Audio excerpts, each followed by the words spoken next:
안녕하십니까. 공인회계사 한찬입니다.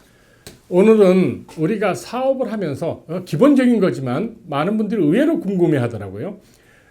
내가 사업을 하는데 비용 공제가 뭐가 됩니까? 막상 사업을 하려다 보니까 비용 공제가 될 줄 알았는데 안 된다 그러고 또 되는 해서 확실히 알고 싶습니다 하는 분들이 많아서 그냥 기본적인 상식적인 얘기지만은 특히 저한테는 그러나 궁금해 하시는 분들을 위해서 내가 사업을 하면서 어떤 비용이 공제가 되나 이제 알아보겠습니다. 일단 여러분들이 사업을 하실 때 회계 개념에 두 가지 그 개념이 있습니다. 캐시 베이시스, 현금 위주 계산이 있고 어크루얼 베이시스가 있습니다. 즉 무슨 얘기냐면은 내가 현금을 받을 때 매상이 일어난 거고 현금을 지불할 때 경비가 일어나는 겁니다. 어크루얼 베이시스라는 것은 내가 물건을 오더를 했습니다. 그러면 내가 외상값이 있죠. 그러나 돈은 지불하지 않았습니다. 그러나 나는 구매로 해당됩니다. 내가 손님한테 오더를 받았습니다.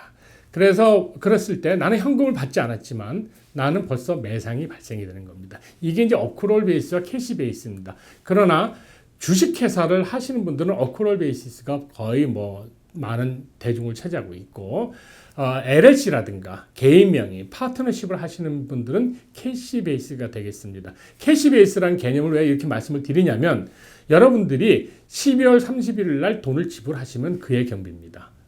그렇기 때문에 내가 올해 수입이 많고 내년에는 수입이 별로 없을 거라고 생각한다면 올해 경비를 많이 쓰시면 돈 빨리빨리 지불하시면 되는 거고 올해는 매상이 별로 없어서 하는데 내년엔 매상이 올라갈 거다 그러면 캐시 베이시스 있는 분들은 그냥 내년에 1월 1일 날 이후에 수표 발행하면 내년에 세금 내가 지불할 의무는 지금 있지만 그 이후에 내가 지불한 시기에 경비가 되기 때문에 그 해에 해당이 됩니다. 따라서 그런 면도 한번 또 생각해 보는 것도 괜찮을 거라고 생각합니다. 어크루얼 베이시스는 이거는 모르게 얘는 한국에서 전문적인 용어이기 때문에 대부분들 이제 주식회사고 또 전문 회계사님들하고 같이 정리되기 때문에 그 부분은 이제 일단 생략하겠습니다. 가장 많이 빠지는 게 이제 판매 원가겠죠. 그렇죠? 내가 물건을 파는데 원가가 당연히 있는 거죠.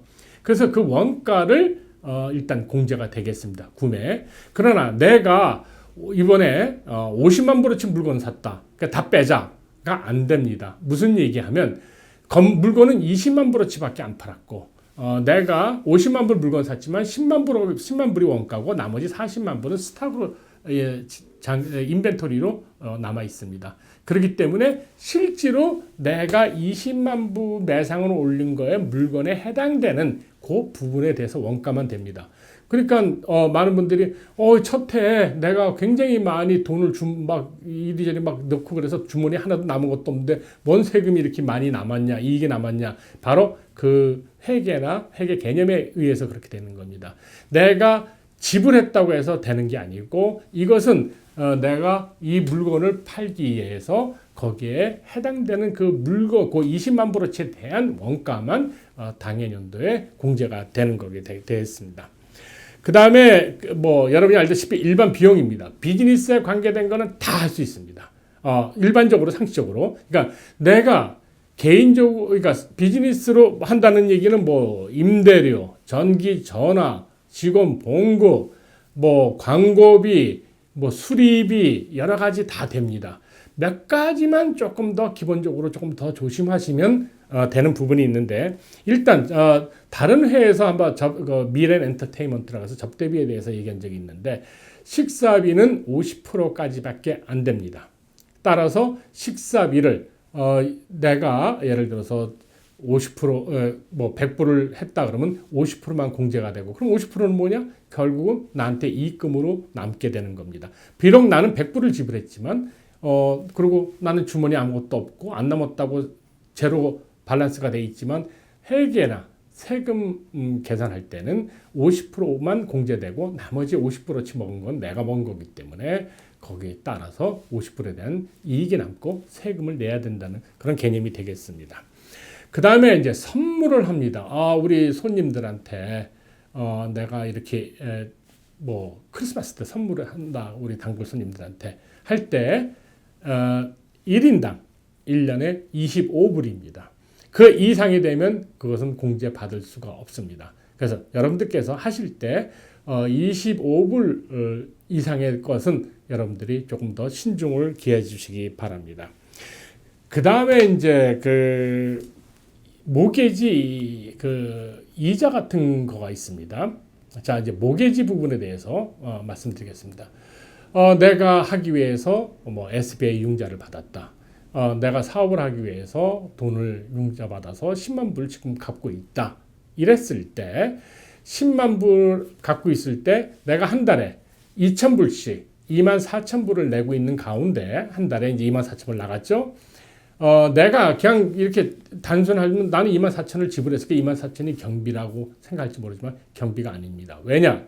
2만 4천 중에서 이자가 2천 불이고 원금 상환이 2만 2천이라면 이자인 2천 불만 공제가 되고 나머지는 원금 상환이라는 것이 무엇입니까? 내가 이익을 본 거죠.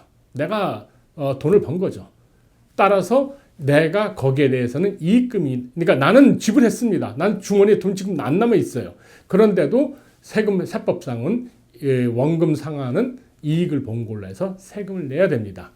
그래서 많은 분들이 나 모기지 내고 융자 내고 뭐 차 모기지 내고 다 하다 아무것도 안 남는데 어떻게 세금 이익 받대요? 이렇게 궁금해하시는 분이 있지만 바로 이 개념에 의해서 이자만 공제되고 원금은 내가 부에 축적이 되고 내가 번 것이기 때문에 그렇게 세금을 내야 된다는 것을 알고 계셔야 됩니다.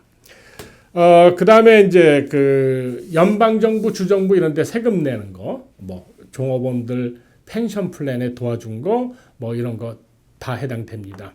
그 다음에 자동차 비용은 여러분들이 그 자동차 비용에 대해서 다른 제가 또 한 것도 또 보신 분들 계시겠지만 자동차 비용은 여러분들이 비즈니스의 목적이 된 거면 자동차 비용을 공제할 수가 있지만 그것이 비즈니스 용도가 아닌 내 거하고 서로가 믹스가 돼 있을 경우에는 그 퍼센트를 나눠서 공제할 수가 있습니다.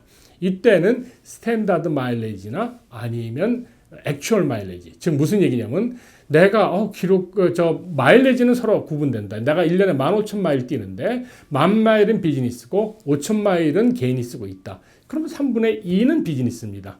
그런데 뭐 엔진 오일, 뭐 영수증, 톨비, 기름 영수증 다 나 가진 건 없다. 그러면 현재 2019년 기준으로 58센트, 마일당 58센트를 공제해 줍니다. 즉 무슨 얘기냐면 내가 10,000마일을 그렇게 하고 있다 그러면 10,000마일 곱하기 58센트가 된 금액을 내가 자동차 비용으로 공제할 수 있습니다. 아니면 여러분들이 액추얼 리시브를 다 모아서 비용을 다 해서 곱하기 3분의 2, 아까 말한 대로 15,000마일에 비즈니스로 10,000마일 뛰었다면 3분의 2가 되겠죠. 그럼 3분의 2가 비즈니스다 해서 그렇게 계산해서 나갈 수도 있습니다. 뭐 전기 전화, 전문직 수수료, 변호사 비용, 뭐 서플라이, 오피스 익스펜스 뭐 이런 거 다 됩니다. 수리비도 됩니다. 그런데 몇 가지 조심할 것이 있습니다.